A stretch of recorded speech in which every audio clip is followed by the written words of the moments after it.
ആട് 3 last ride part 1 review.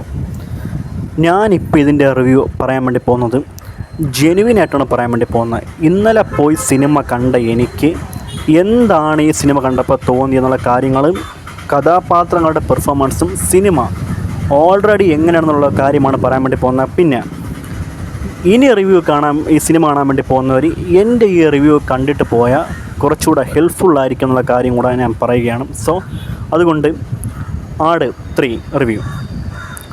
ഈ ഒരു കോൺസെപ്റ്റ് ആട് 2015 സമയത്ത് ആട് 1 ഭാഗം എത്ര തവണ ഞാൻ കണ്ടെന്ന് എനിക്കറിയാൻ പോയി. അത്രയ്ക്ക് അഡിക്ഷനുള്ള ഒരു സിനിമയായിട്ടാണ് എനിക്ക് തോന്നിയത്. പിന്നെ 2ാം ഭാഗം വന്ന സമയത്ത് അതും നന്നായിട്ടാണ് വന്നിരിക്കുന്നത്. 3ാം ഭാഗത്തേക്ക് വരാൻ നേരത്ത് കോൺസെപ്റ്റ് ചേഞ്ച് വന്നിരിക്കുകയാണ്.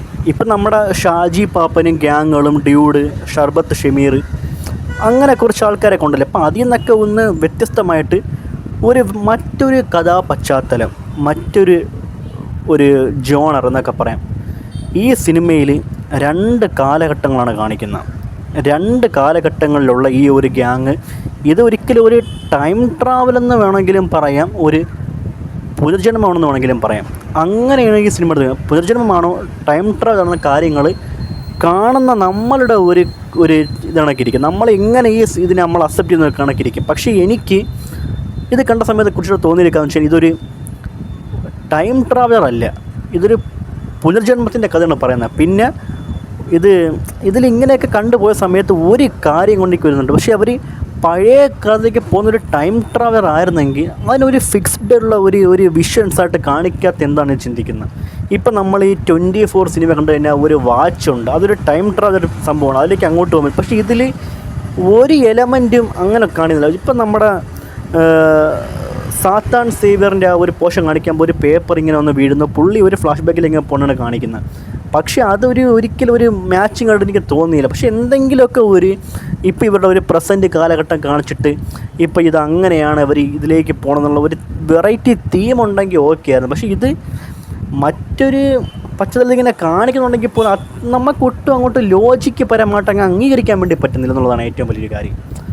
എന്തെങ്കിലുമൊക്കെ ഒന്ന് ഒരു മെയിൻ തീമൊക്കെ വന്നു. പക്ഷേ ഇത് പഴയ കാലവും ഇപ്പോഴത്തെ കാലവും മാറിയാണ് കാണിക്കുന്നത്. അങ്ങനെ വന്നപ്പോൾ എനിക്ക് ഒരു ടൈം പീരിയഡിലൊക്കെ ട്രാവലറോ അല്ലെങ്കിൽ അങ്ങനെയൊക്കെ പോകുമ്പോൾ എന്തെങ്കിലുമൊക്കെ ഒരു ലൈറ്റ് ഒരു തീം അതിൽ വേണമെന്ന് എനിക്ക് തോന്നിപ്പോയി. അതുകൊണ്ടെങ്കിൽ കുറച്ചുകൂടെ ബെറ്റർ ആണെന്ന് തോന്നിപ്പോയി. പിന്നെ ഇനി പെർഫോമൻസുകളാണ്. ഷാജി പാപ്പനെ എന്ന ജയസൂര്യയുടെ 2 കഥാപാത്രങ്ങൾ, പത്മനാഭൻ, ഷാജി പാപ്പൻ നമ്മളറിയാം മെയിൻ സ്ഥിരം ക്ലീഷേ പരിപാടിയും കാര്യങ്ങളൊക്കെ. പത്മനാഭൻ ഒരു രാജാവായിട്ട് വന്നിട്ട് പെർഫോമൻസിൽ സൂപ്പറായിരുന്നു. മേക്ക് ഓവർ, ഡ്രസ് കോഡ്, ആ ഒരു കാലഘട്ടങ്ങളിൽ വന്നേക്കുന്ന എല്ലാവരുടെയും ഡ്രസ് കോഡ് സൂപ്പറാണ്. പക്ഷേ നമുക്ക് ഈ കാലഘട്ടത്തിൽ ഇവരെ കാണുമ്പോൾ നമുക്ക് ഒട്ടും ഇൻട്രസ്റ്റ് വരത്തില്ല. നമുക്ക് ആ ഷാജി പപ്പൻ, അറയ്ക്കൽ അബു, ശരത് ഷമീർ, ഡ്യൂഡ്, അതൊക്കെയാണ് നമുക്ക് മെയിൻ. പക്ഷേ ഈ പത്മനാഭനോ അദ്ദേഹത്തിൻ്റെ സേനാധിപതിയോ മറ്റ് ആൾക്കാരും നമുക്കൊരു ഇൻട്രസ്റ്റിംഗ് ഉണ്ടോ ആർക്കും തോന്നും. പക്ഷേ അത് വരാൻ വേണ്ടി കാരണം നമ്മൾ ഈ കണ്ട് ഇവരിങ്ങനെ പോകാണ് ഏറ്റവും വലിയ കാര്യം. പിന്നെ ഇതിൽ ഷാജി പാപ്പൻ എന്ന കഥാപാത്രത്തിൻ്റെ 1-2 ഭാഗങ്ങളിൽ കുറച്ച് എലമെൻറ്റുകളൊക്കെ ഉണ്ട്. അതിൽ ഏറ്റവും പ്രധാനപ്പെട്ട ഷാജി പാപ്പൻ്റെ വൈഫിൻ്റെയും അജു വർഗീസിൻ്റെ ഒരു കാര്യം. ഈ 2 കാര്യങ്ങൾ ഒട്ടും അങ്ങോട്ട് ആ 1ാം ഭാഗത്തെ സൂചിപ്പിക്കുന്ന പോലെ എന്തൊക്കെയോ ചെയ്യാൻ വേണ്ടി ശ്രമിച്ചെങ്കിൽ പോലും ഒന്നും അങ്ങോട്ട് വർക്കൗട്ടായിട്ട് വന്നില്ലെന്നാണ് പറയേണ്ടത്. എന്തൊക്കെയോ അവർ കാട്ടിക്കൂട്ടാൻ വേണ്ടി ശ്രമിച്ചെങ്കിൽ പോലും അവിടെ ഒന്നും അങ്ങോട്ടും ഏൽക്കുന്നില്ല. ഇവർ കാണിച്ചിരിക്കുന്നതൊന്നും ഏൽക്കുന്നില്ല. പിന്നെ ഈ പഴയ കാലഘട്ടത്തിൽ വരുന്ന ഡ്യൂഡ്, അസം ഖാൻ എന്ന കഥാപാത്രം സൂപ്പറായിരുന്നു.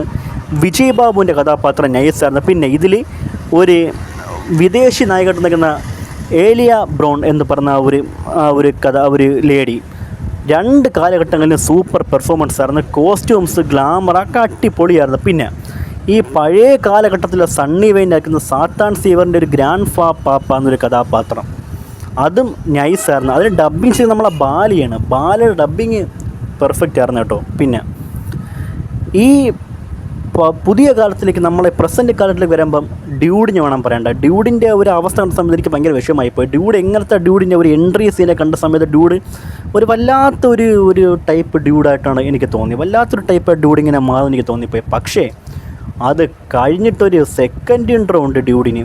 എൻ്റെ അപ്പോൾ അതൊരു ഹൈ ക്ലാസ് ക്രിയേറ്റിവിറ്റി ആയിട്ട് തന്നെ നിൽക്കുന്ന കിട്ടു സാധനം. നിങ്ങൾ തിയേറ്ററിൽ പോയി തന്നെ അത് കാണണം. പിന്നെ 1 നീലക്കൊടുവേലി, 2 കമ്മട്ടം, 3 നക്ഷത്ര ധൂളി എന്നൊരു സാധനമുണ്ട്. അതൊരു ടൈം ട്രാവലർ എലമെൻ്റ് ആണോ അല്ലെങ്കിൽ ഇത് എന്താണെന്നുള്ള ക്ലാരിറ്റി തന്നിട്ടില്ല. എനിക്ക് ഈ സിനിമ കണ്ടപ്പോൾ ഏറ്റവും കൂടുതൽ നിരാശ തോന്നിയൊരു കാര്യമാണ് ഈ എക്സ്പ്ലനേഷൻ ഇല്ലാത്ത ഒരു ടൈം ട്രാവലറോ പുനർജന്മമോ കാര്യങ്ങളൊക്കെ എങ്ങനെയാണെന്നുള്ളത്. എനിക്ക് ഒട്ടും അങ്ങോട്ട് അതിന് എന്തെങ്കിലുമൊക്കെ ഒരു ക്ലാരിറ്റി വേണമെന്ന് എനിക്ക് തോന്നിപ്പോയി. ആഫ്റ്റർ ഓൾ നോക്കുകയാണെങ്കിൽ പടം അടിപൊളിയാണ്. 2 കാലഘട്ടങ്ങളിലെ മേക്കിങ് തീം, 2 കാലഘട്ടങ്ങളിൽ ഒരു പ്രോപ്പർ കഥയുണ്ട്. ആ കഥ എലമെൻറ്റ് ഇൻ്റർവെല്ലിൽ എത്തുന്ന സമയത്ത് ആ ഒരു ജോയിൻ്റ് ആവുന്ന ആ ഒരു മൊമെൻറ്റ് സൂപ്പറായിരുന്നു. 2 കാലഘട്ടം നമ്മളെ മുഷിപ്പിക്കാതെ ഒരു കഥാ എലമെൻറ്റിൽ കൂടെ കൊണ്ടുപോയത് മിഥുൻ മാനുവൽ തോമസ് സംവിധായകനെ സമ്മതിക്കണം. പിന്നെ അറക്കൽ അബുവിൻ്റെ ഒരു കട്ടിങ് സീൻ നമ്മൾ യൂട്യൂബിൽ കണ്ടായിരിക്കും. അത് ഇതിനകത്ത് ഇല്ല. പക്ഷേ അത് എവിടെ പ്ലേസ്മെൻറ്റ് ചെയ്ത സംഭവമാണെന്ന് മാത്രം ഒരു പിടിയും കിട്ടുന്നില്ല. പിന്നെ ഷാജി പാപ്പൻ എൻട്രിയൊക്കെ നോർമൽ എൻട്രോ സീനും കാര്യങ്ങളൊക്കെ തന്നെയാണ്. സ്ഥിരം പോലീസുമായിട്ടുള്ള ഒരു തർക്കം തന്നെയാണ് കാണിക്കുന്നത്.